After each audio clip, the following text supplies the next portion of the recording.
Olá pessoal, então para finalizar aí as leis de Newton, a gente vai ver aí onde são aplicadas, né, as leis de Newton.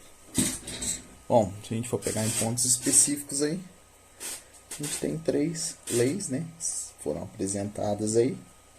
Primeira lei, lei da inércia, certo? Que diz que se um corpo se encontra em movimento, ele vai continuar em movimento até que uma força externa atue sobre ele. Se um corpo mantém-se parado, ele vai continuar parado até que uma força externa atua sobre ele, certo? Segunda lei que a gente vai ter, então, é a lei da dinâmica de forças, né? Que a gente vai ter, que diz que a somatória das forças ela vai depender do produto da massa, certo? Pela aceleração. E é uma das leis mais utilizadas, né, de Newton. E por último a gente tem aí a lei da ação e reação, certo? Que ela diz o quê? Que para toda força de ação você vai ter uma força contrária, né, de reação existente aí atuando num corpo, beleza? Bom, já dados devidos resumos, né? Então, aonde que a gente vai utilizar então a primeira lei de Newton?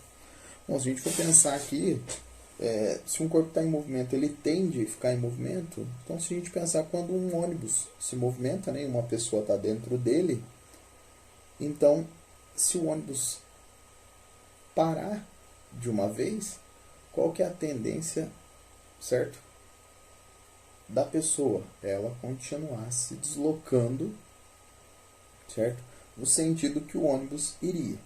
Se o ônibus vira bruscamente para uma determinada direção, ele vai tender a se manter, a pessoa que está dentro do ônibus, ela vai tender a se manter, certo, na direção de que o ônibus estava.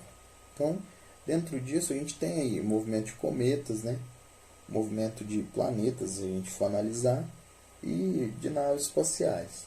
Por quê? Você vê que a trajetória deles, se nada buscar interagir com esses corpos, eles vão manter seus movimentos, respeitando assim a primeira lei de Newton. Bom, já na segunda lei de Newton, né, que é a dinâmica de forças, qual que é a aplicação dela aí, né? Então, vamos só escrever aqui, ó, somatória das forças, né, é igual ao produto da massa pela aceleração. E aqui a gente tem que é a inércia.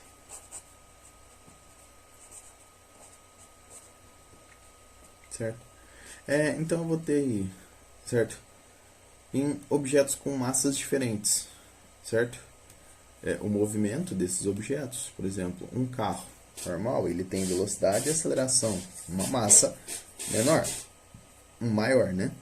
Já um carro de brinquedo, ele também vai ter velocidade e aceleração, porém a massa também se altera. Então a gente tem essas condições que fazem com que o movimento ele está relacionado. Então, pela segunda lei de Newton, a gente vai trazer aí movimento relacionado à massa e aceleração de corpos, beleza?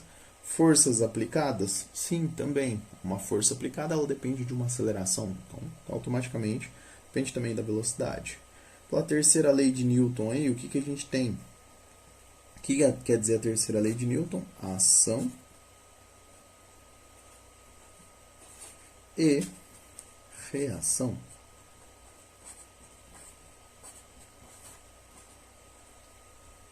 Beleza? Pela terceira lei de Newton, então, o que a gente vai ter aí? Bom, um nadador na água, né? Primeiro ponto. Por quê?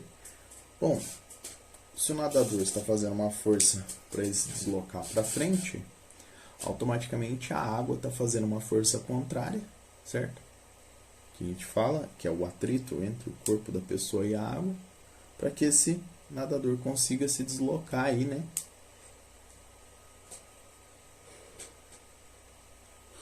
no seu trajeto.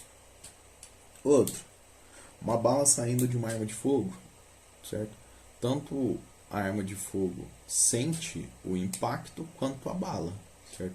Se você procurar na internet aí, existem vários vídeos de uma pessoa quando vai dar um tiro com uma arma de fogo, ela sente o tranco que a gente fala, né? Ou o efeito chicote, que é nada mais é do que a reação da bala saindo, certo? Da arma. E por último aí, ao correr aí uma caminhada, né? Ou uma corrida tradicional, os seus pés têm atritos com o chão. Se eles têm atritos com o chão, aí você consegue entender como que funciona, né? Existe, por exemplo, você for num piso molhado e provavelmente ensaboado, o teu atrito com o chão ele é muito pequeno, e aí a possibilidade de você escorregar é muito grande, certo? Então a gente tem essas condições, né? Onde você vai ver aqui, tanto na terceira lei quanto na segunda lei, a gente utiliza muitos conceitos de massa, certo? Velocidade, força, certo? Para algumas situações, beleza? Pessoal, então na aula de hoje seria somente isso, certo? Então muito obrigado e até a próxima aula.